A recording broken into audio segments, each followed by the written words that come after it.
everyone, my name is Zakia Nafis, student ID number 2441107 from the Management Study Program. Here I will explain the material entitled Introduction to Regression, Analysis and Linear Correlation.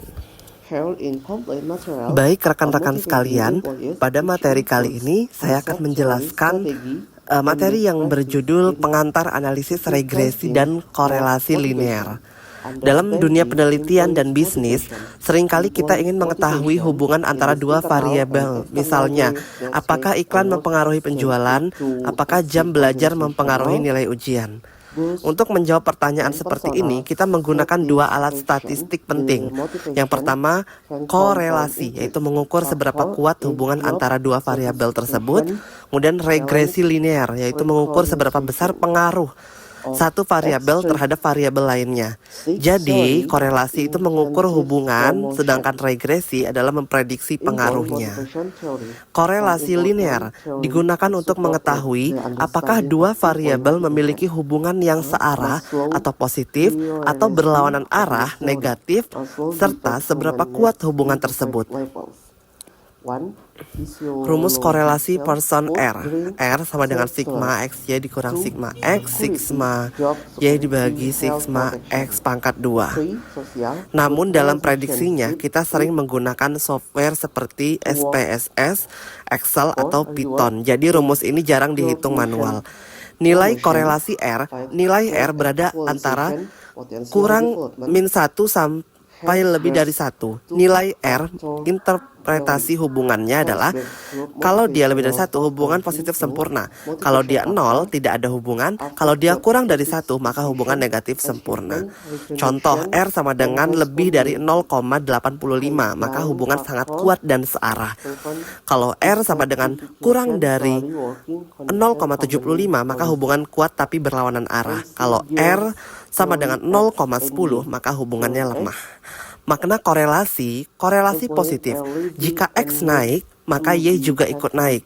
Contoh, semakin tinggi biaya promosi, semakin tinggi juga penjualan. Korelasi negatif. Jika X naik, Y turun.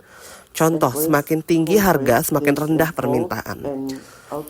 Regresi linear adalah metode statistik yang digunakan untuk mengetahui arah dan besarnya pengaruh variabel bebas X terhadap variabel terikat Y.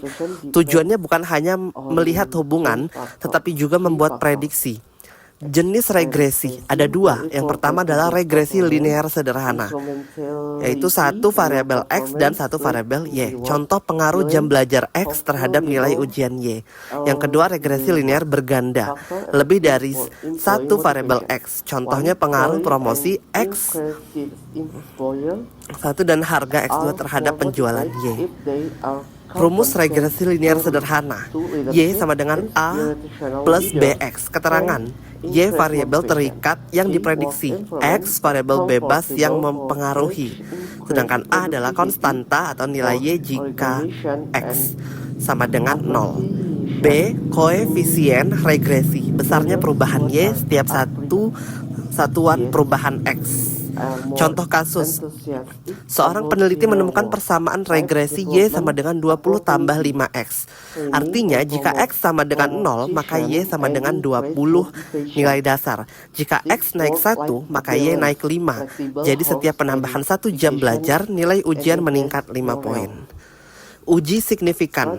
Dalam regresi, kita harus tahu apakah hubungan itu benar-benar signifikan, tidak terjadi secara kebetulan. Uji yang digunakan, yang pertama adalah uji T, untuk melihat pengaruh masing-masing variabel X terhadap Y. Jika sigma kurang dari 0,05, berarti variabel X berpengaruh signifikan terhadap Y. Kedua, uji F, untuk melihat apakah semua variabel X secara bersama-sama berpengaruh terhadap Y. Yang ketiga, R kuadrat, koefisien determinasi, menunjukkan seberapa besar kontribusi X menjelaskan Y. Misalnya, R kuadrat dari 0,65 berarti 65% variasi nilai Y dijelaskan oleh X. Sisanya 35% dipengaruhi faktor lain. Perbedaan korelasi dan regresi. Aspek korelasi regresi adalah Tujuan mengukur kekuatan hubungan, menjelaskan dan memprediksi pengaruh. Hasil utama nilai R antara kurang 1 sampai lebih dari 1, persamaan garis regresi antar hubungan tidak menentukan sebab akibat, menunjukkan arah pengaruh X ke Y. Contoh hubungan antara harga dan permintaan, pengaruh harga terhadap permintaan. Jadi, korelasi linear digunakan untuk mengetahui seberapa kuat hubungan antara dua variabel. Regresi linear digunakan untuk memperkirakan pengaruh dan membuat prediksi nilai Y berdasarkan X. Kedua analisis ini sangat penting di bidang bisnis, ekonomi, sosial, dan penelitian akademik karena membantu pengambilan keputusan berbasis data. Contohnya dengan analisis regresi, perusahaan bisa memprediksi beberapa penjualan yang akan diperoleh jika meningkatkan biaya promosi sekian persen. That concluded the material I have explained. I hope you can absorb the knowledge, and that is all from me.